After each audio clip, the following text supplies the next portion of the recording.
Buddhaṃ saraṇaṃ gacchāmi, Dhammaṃ saraṇaṃ gacchāmi, Saṅghaṃ saraṇaṃ gacchāmi.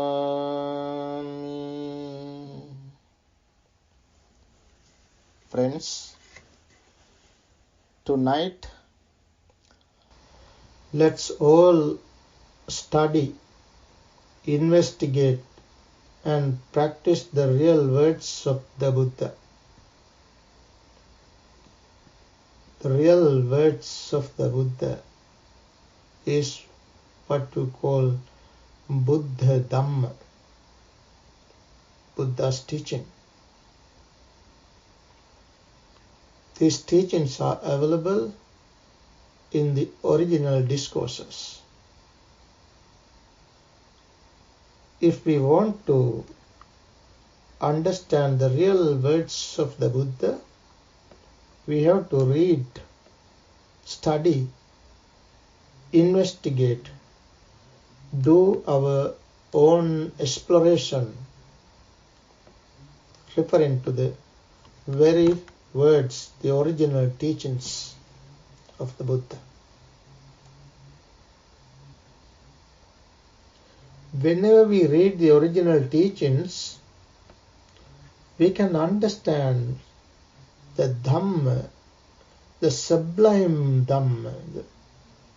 It is not simply Dhamma.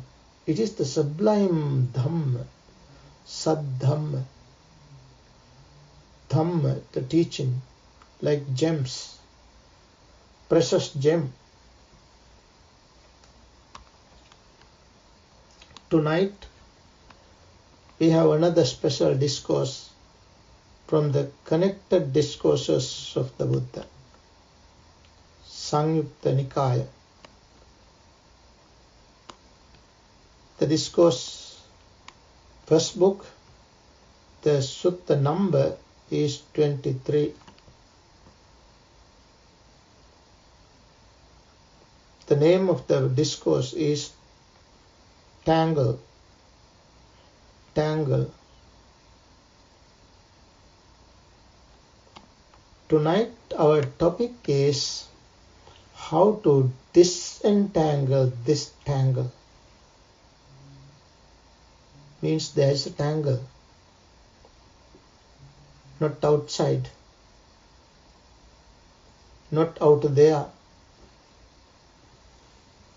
in the other end of the world. It is within us, not the outside. Once a certain deity, Deva, came to the Buddha and asked the question. According to Buddhism, we accept, as the Buddha has clearly taught us, we accept deities, devas, gods,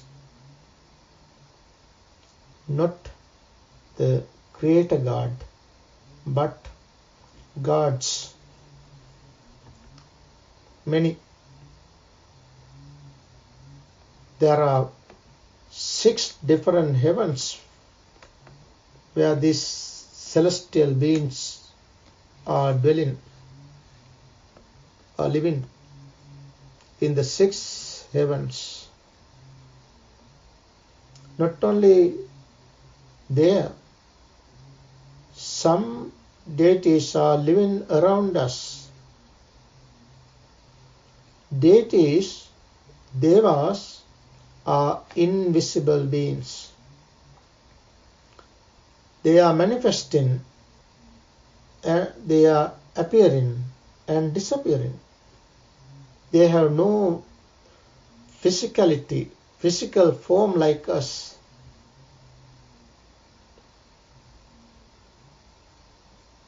They have no body like us. In the time of the Buddha, they came to meet the Buddha according to the Buddha's daily schedule. They came to meet the Buddha around 10 o'clock at night, illuminating all over the area. They came to the Buddha and asked different questions. One night, a certain deity came to the Buddha and asked this question about the tangle. The deity said, after respecting the Buddha, he said, a tangle inside, a tangle outside. This generation is entangled in a tangle. That is the question.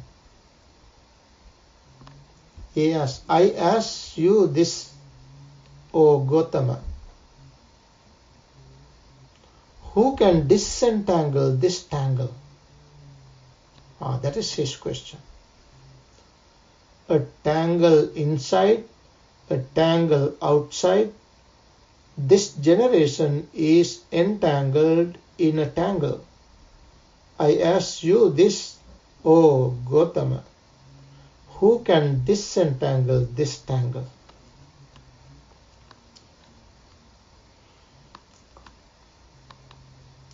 Let's now understand this tangle.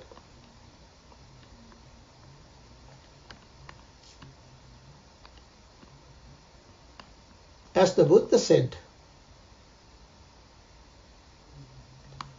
a man established on virtue, wise, developing the mind and wisdom, a bhikkhu, ardent and discreet, he can disentangle this tangle.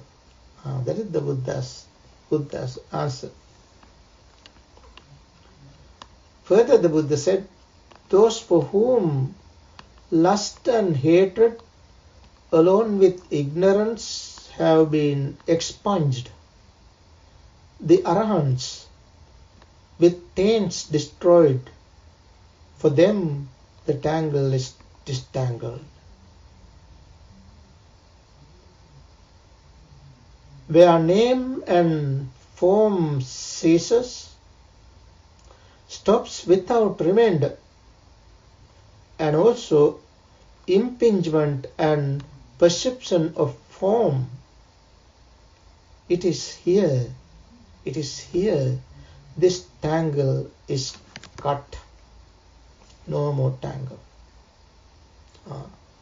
That is how the Buddha taught this. That is the discourse. Now we have to understand what this tangle is and what are the things to be cut off, removed, to disentangle this tangle.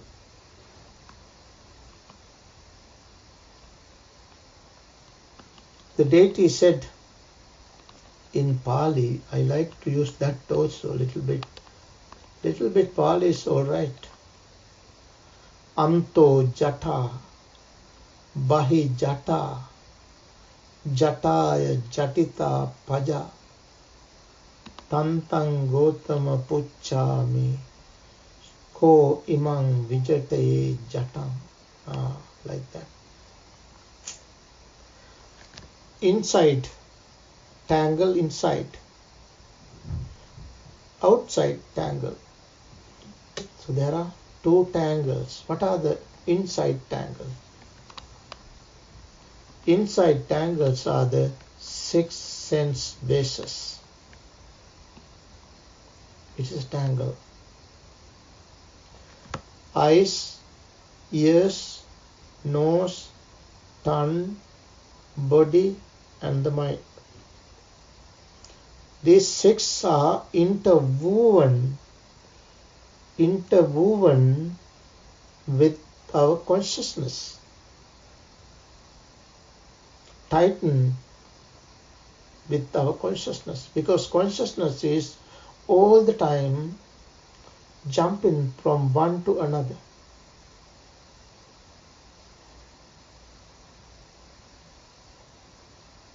In such a way, these six sense bases are interwoven by our consciousness.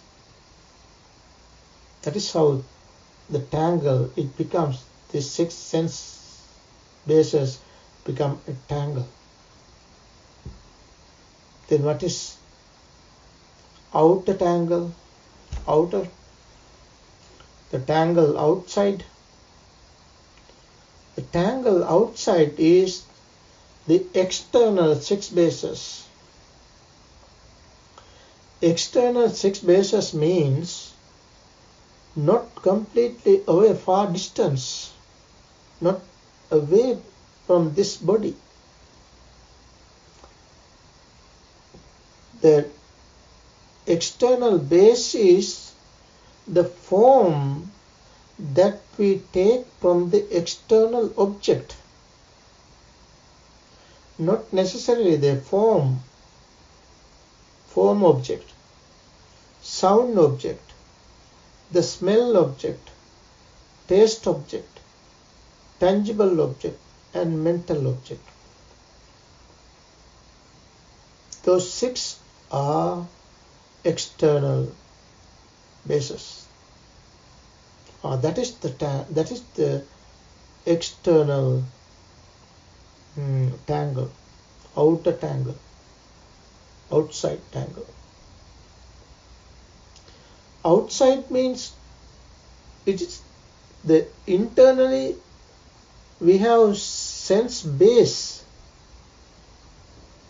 In the base there is a place called the most sensitive part of the eye, ear, nose, tongue, body. That most sensitive part is the part where the mind, our consciousness is connected. When the consciousness is connected to these bases, the consciousness takes that name of the particular sense. For instance, when the consciousness is connected to our eye, that consciousness is called eye consciousness. Likewise, ear consciousness, tongue consciousness, nose consciousness, body consciousness, and mind consciousness. 6 types of consciousness, 6 classes of consciousness. These are called 6 classes of consciousness. Now, externally, whatever the form that we take from outside, that form is called particular form, eye form. That is the form of form through the eyes. We take the picture. That image is inside the eye, though we call out object. Out object referring to the base, it is out there, but not out of this body, not out of the body.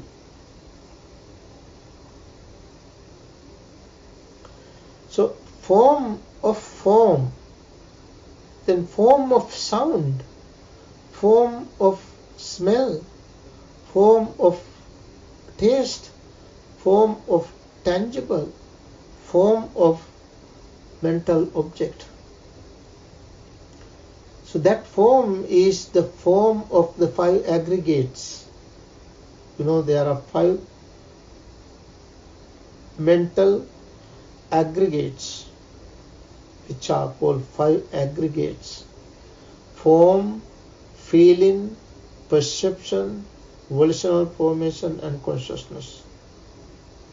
So the form is the form that we take from external object, outer object, which is something conditioned, something formed, something created by four elements: earth, water, fire and air. When it comes to the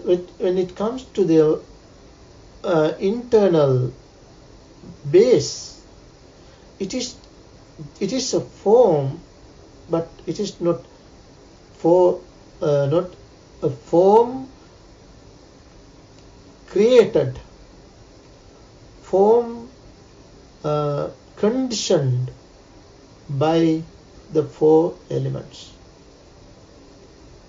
These are mental. Now the form, when we see form, we feel it. That is what is called feeling aggregate. What we feel, that we perceive, that is called perception aggregate. What we perceive, that we volitionally form, that is what is called volitional formation aggregate. All these four, what are the four? Form, feeling, perception and volitional formation. These four are called stations of consciousness. Stations of consciousness.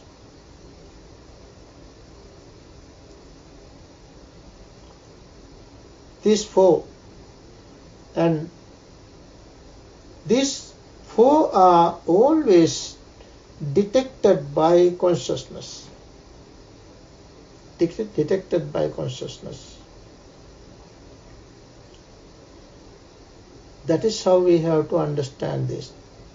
So internal tangle is called inner tangle inside, then tangle outside, then tangle in a tangle, tangle over tangle. Over tangle means what?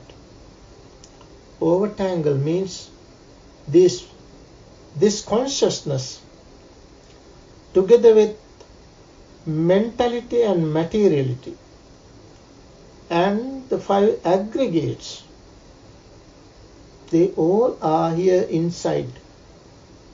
Not only that, all Dhamma, whole teachings of the Buddha are within the six sense bases. That is how the tangle is entangled, over tangle, tangle over tangle. Then the deities ask, this question is, who can disentangle this tangle? The Buddha said, a man established on virtue, wise man is the wise man, not the foolish. Foolish person cannot understand these things. Dhamma is for the wise. Wise man, a man established on virtue, wise man. The wise man means not only man, woman also included. Wise person, first thing is to establish on virtue, morality. Having established on virtue, on morality, developing the mind and wisdom. These are the things to be done in order to cut off, disentangle this tangle, to understand the whole Dhamma. What is to be done? First, one should establish on virtue, Seela, morality. There are, there are 5 precepts, 8 precepts, 10 precepts, precepts dear to noble ones. So different levels of Sila. The most important Sila is restraining the senses. If you restrain your senses, guard your senses, then you are observing, you are protecting all other different silas, precepts, which are based on individual.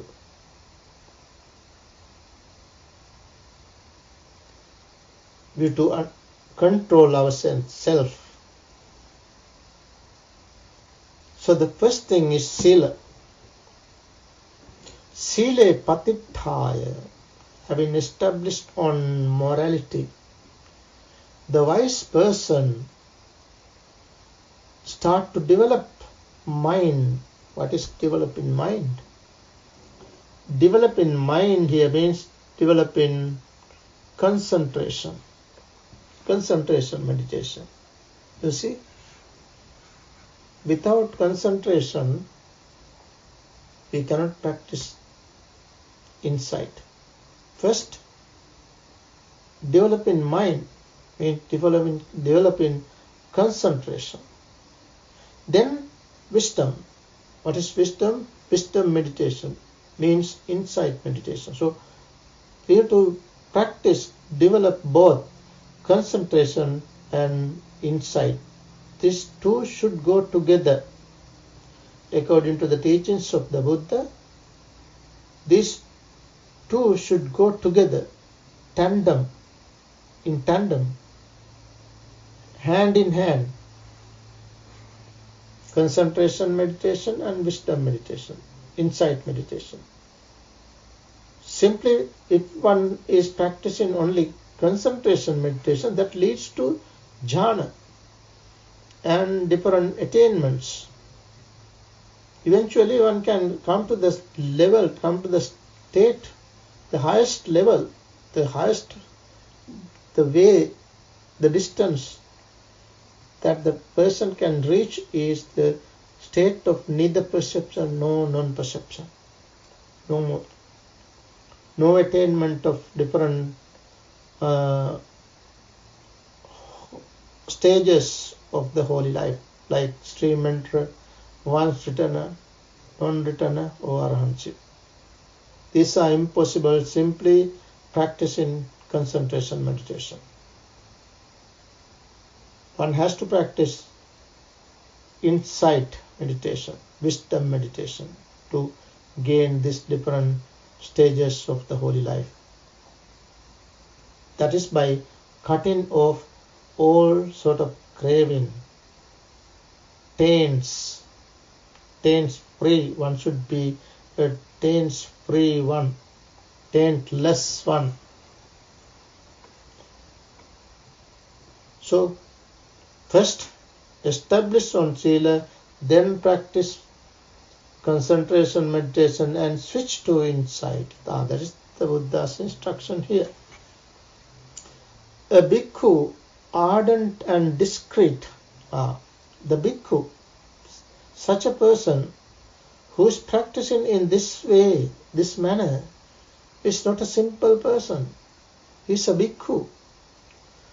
Means the one who is breaking defilement. The bhikkhu is the one who is breaking defilement. Who breaks defilement is the bhikkhu. Ardent means practicing ardently with an strenuous effort, and discreet means prudent, practicing properly, carefully, with a clear mind. he can disentangle this tangle, the Buddha said. If he can disentangle this tangle, what would happen? When we have this tangle, what happens?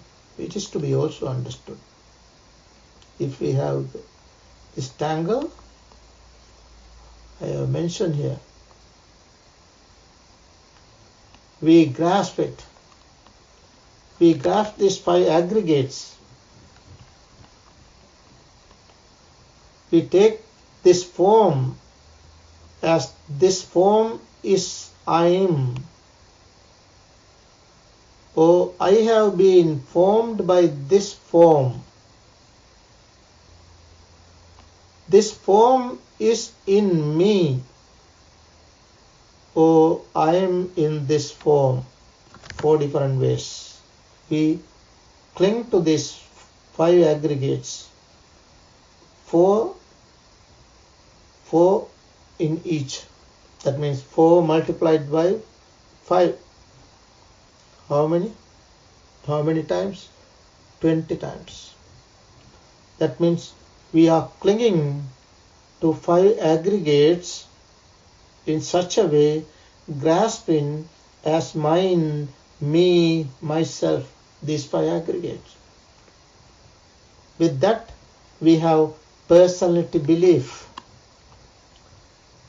You see the tangle there? 20 different ways we are attached to 5 aggregates, clinging to 5 aggregates. And also with that we have personality belief. Personality belief. What is that? Personality belief is that how we personalize ourselves. When we personalize ourselves, we are again fettered to samsara. There are 10 different fetters through which we are bound to samsara. I guess you know these 10. Anyway, let's understand the 10. Personality belief, doubt, clinging to rules and rituals. These are the first 3 fetters through which we are bound to samsara. If someone can cut off these first three fetters, one can attain the stage called stream enterer. You become a stream enterer. Then the 4th one is sensual lust. And the 5th one is repulsion. These first 5 are called lower fetters, through which we are bound to samsara with lower fetters. Particularly the sensual world. We are bound to sensual world. Then we have clinging to material world. Those who have developed material jhana, they are born in material realms because of they are clinging to material world.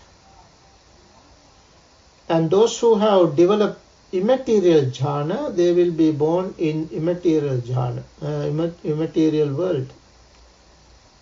It is because of their inclination to immaterial world. Then another fetter is conceit. The 9th one is restlessness. And the 10th one is ignorance. These are what you call 10 fetters through which we are bound to samsara. You see, that itself is a tangle.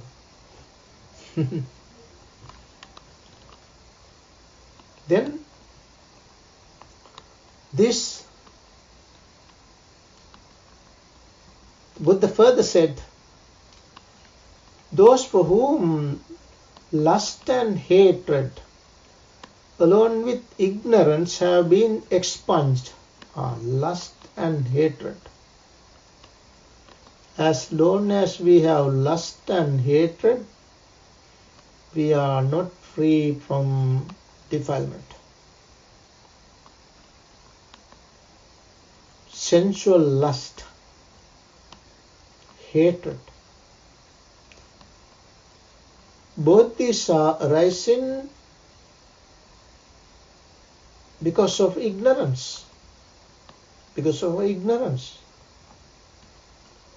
As long as we have ignorance, we have lust and hatred.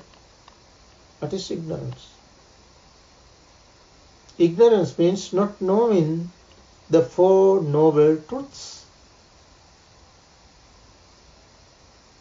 Once we cut off lust, hatred and ignorance,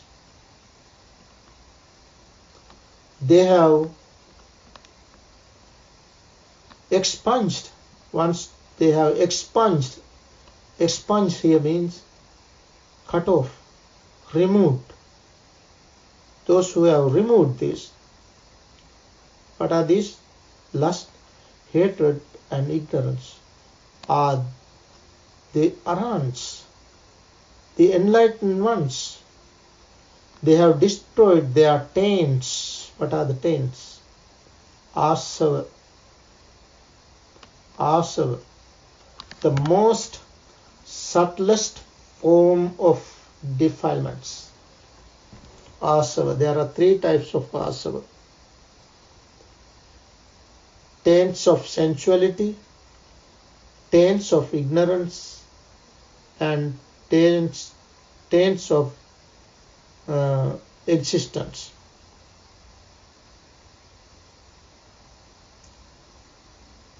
Kamasava, avijjasava, bhavasava.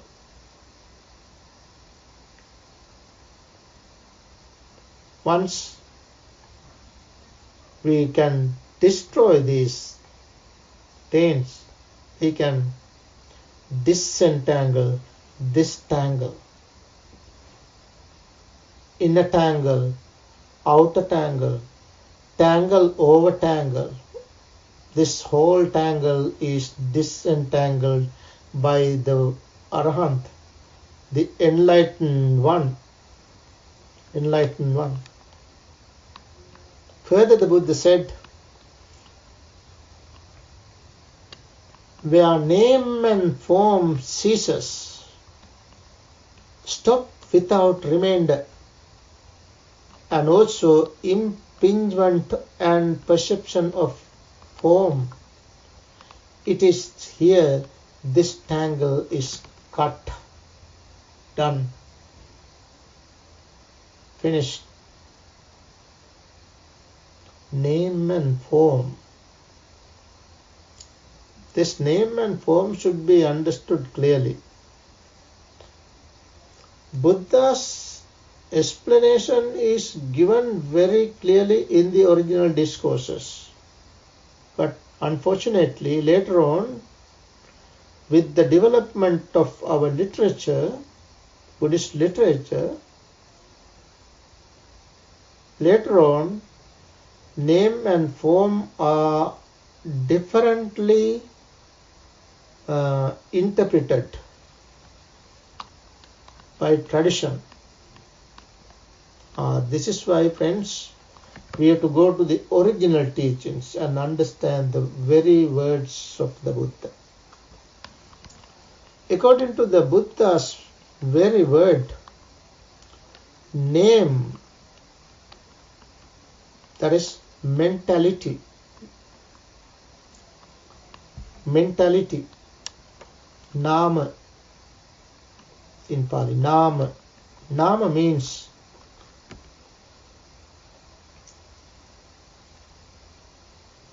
feeling, perception, volitional formation, contact and attention. These five are called name or mentality. mentality.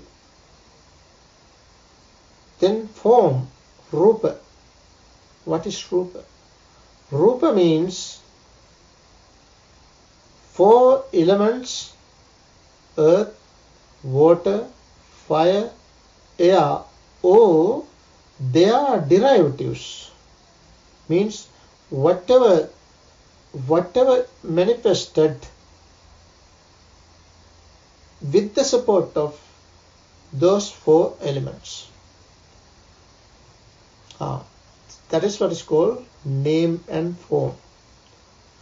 These both are taken not separately but as a whole, as a bunch, one thing. That is why here the word, you can see the word used is singular. Ceases, name and form ceases, singular. Stop, name and form stops without remainder, remainderless, no remainder, nothing left, completely, totally eradicated, totally cut off. And also impingement and perception of form. Impingement. What is impingement? Impingement is collision. Collision. No more collision. No more repulsion. No. Perception of form.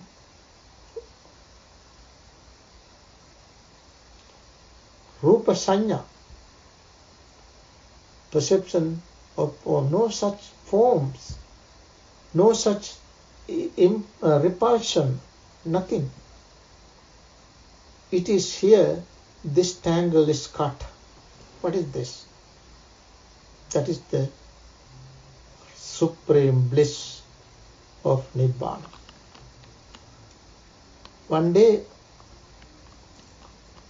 a certain monk went to the Buddha and asked a question referring to this state,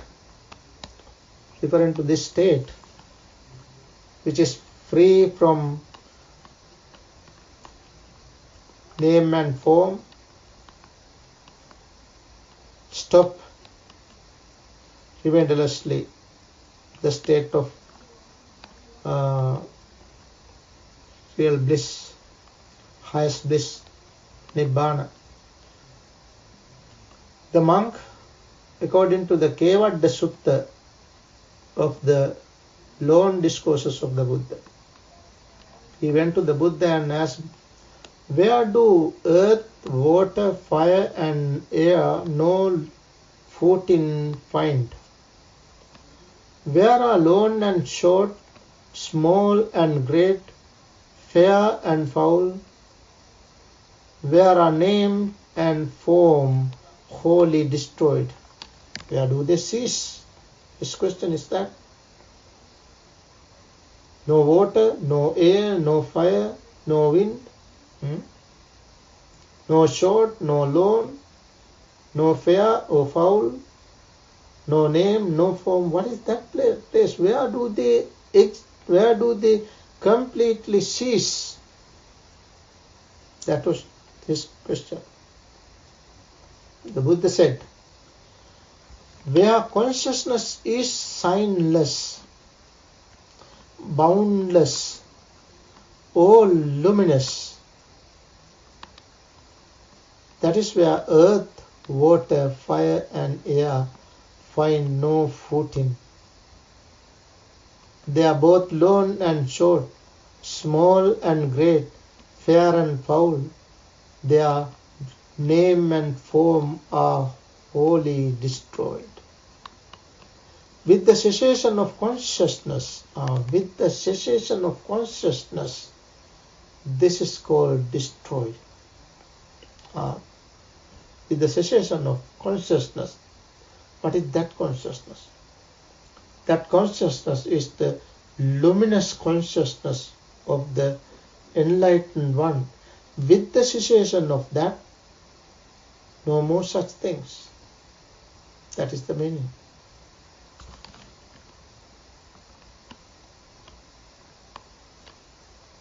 Another time, a certain deity came to the Buddha and asked the question. The deity asked, from where, he asked, from where do the streams turn back? Where does the round no longer revolve? Where does name and form cease, stop without remainder? Then the Buddha said, where water, earth, fire and air do not gain a footing, it is from here that the streams turn back. Here that the round no longer revolves. Here name and form ceases, stops without remainderlessly come to the state of inner peace, interior cessation within. Buddha used the Pali term uparujjati. Upa means inside. Uparujjati. It remainderlessly come to the complete cessation within. That is the real peace, real bliss of Nibbana. Let's all understand these wonderful teachings of the Buddha and practice this wonderful teaching in our daily life so that we can live happily, peacefully, and one day we can attain supreme bliss of that peace, real happiness of Nibbana. So